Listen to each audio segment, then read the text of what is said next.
Assalomu alaykum hurmatli vatandoshlar va odatdagi yangiliklarimizni boshlaymiz.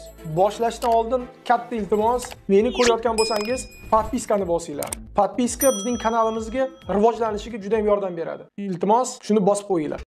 Diqqat, tezkor xabar. Rossiya va O'zbekiston mudofaa vazirligi uchrashdi.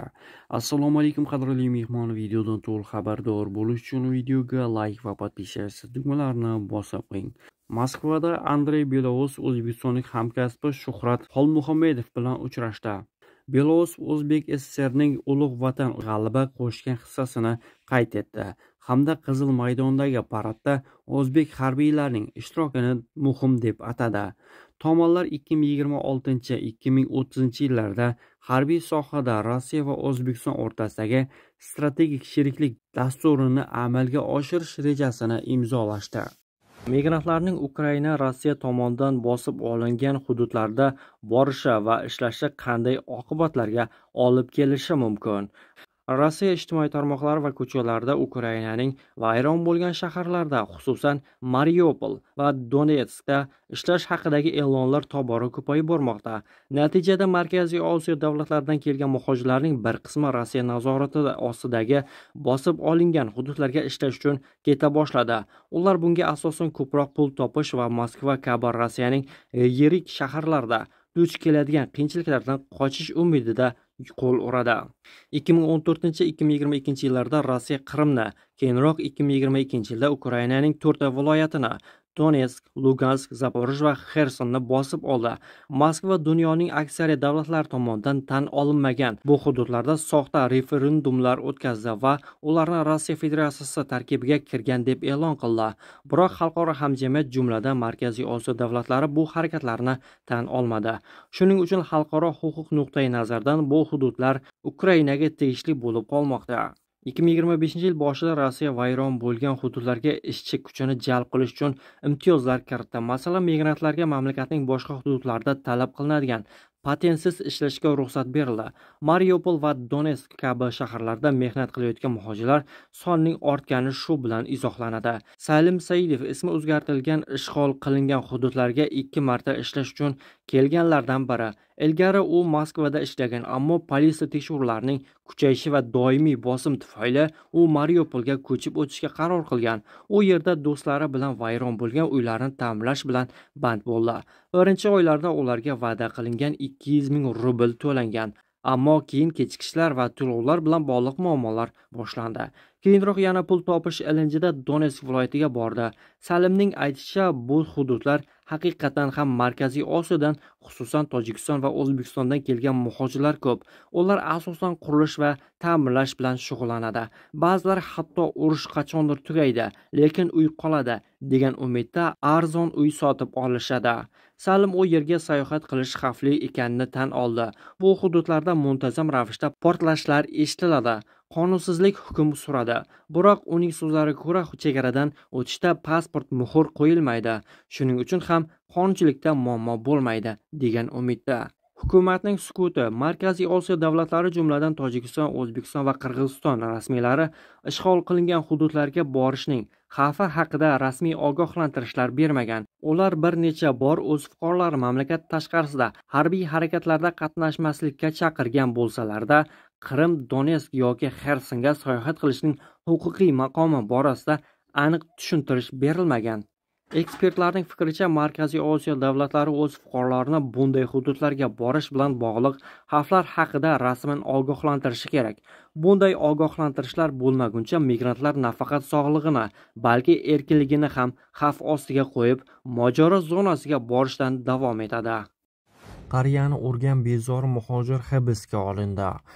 Sankt-Peterburgda avtobusda ketayotgan migrant va mahalliy aholi o'rtasida mojaro sodir bo'ldi. Muhojir shaharliklarning so'zlariga ko'ra, ularni so'kib bir yo'lovchini kaltaklagan. Hodisa 4-may kuni 191 sonli avtobusda sodir bo'lgan. Yo'lovchilar salonga yig'ilgan. Sobiq fizika o'qituvchisi 68 yoshli Viktor Ivanovich yigitdan surilishini so'ragan. Ammo guvohlarning so'zlariga ko'ra, u qat'iy rad javobini olgan. Mojaroning bir qismi videoda olingan. Telefoningizni qo'ying, bu sizning Rossiyangiz emas. Hoy, nega bunday deysiz? Bu sizning davlatingiz emas. Politsiyaga qo'ng'iroq qiling. Hammangiz noshukurlarsizlar, deb baqiradi yigit. U urushga bo'lsa migrantlarning yuborilishi, boshqa payt behurmat qilinishi haqida gapirgan. Avtobusdagi ayollar unga Rossiyani yoqtirmasa va urf-odatlarni hurmat qilmasa, vataniga ketishini maslahat berishadi. G'azablangan ayollar bilan videodagi tortishuv muhojirning rus pasportini ko'rsatib, politsiyani chaqirmaguningizcha men bu yerdan ketmayman yoki siz bu yerdan ketasiz, xohlasangiz birga chiqamiz degani bilan yakunlanadi. Muhojir 29 yoshli bo'lib, asli Markaziy Osiyodan kelgani aytilmoqda. Guvohlarning aytishicha, yigit sobiq o'qituvchini itarib yuborgani natijasida u jarohatlangan. Jabrlanuvchi kasalxonaga yotqizilgan va unga ko'plab jarohatlar tashxisi qo'yilgan. Politsiya tartibbuzarni hibsga oldi. Xabar qilinishicha, tergov boshlangan. O'zbekiston prezidenti g'alabaning 80 yilligiga bag'ishlangan tantanali tadbirlarda ishtirok etdi. O'zbekiston Respublikasi Prezidenti Shavkat Mirziyoyev Rossiya Federatsiyasi Prezidenti Vladimir Putinning taklifiga binoan 9-may kuni Ikkinchi jahon urushidagi g'alabaning 80 yilligiga bag'ishlangan tantanali tadbirlarda ishtirok etdi.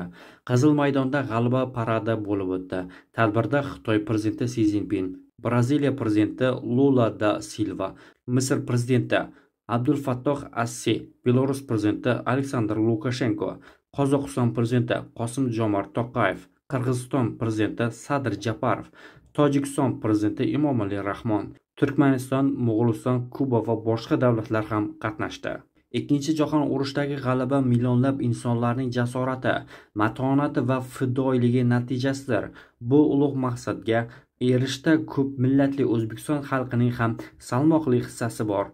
Urush boshlangan paytda respublikamiz aholisi 6 million nafardan ziyod edi.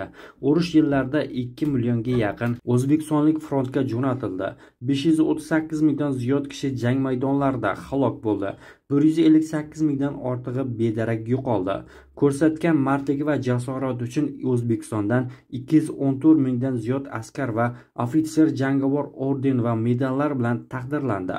Vatandoshlarimizdan 301 kishi Sovet ittifoqi qahramon unvoniga sazovor bo'ldi va yana 70 kishi Shuhrat ordenining barcha darajalar sohibi bo'ldi. O'zbek xalqi mehnat borasida ham ulkan jasorat ko'rsatdi. Mamlakatimiz frontning ishonchli tayanchiga aylandi. Bu yerdan oziq-ovqat, kiyim-kechak, dori-darmon, qurol-yarog' va boshqa zarur resurslar uzluksiz jo'natib turildi.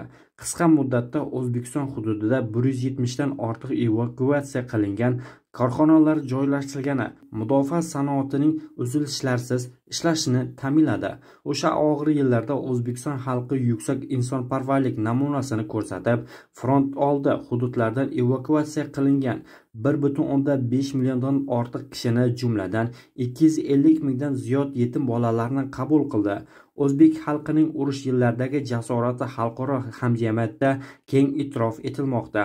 Mamlakatimizda ham urush va mehnat fronti qatnashchilarining xotirasini abadiylashtirish, faxriylarni ijtimoiy qo'llab-quvvatlashga alohida e'tibor qaratilmoqda.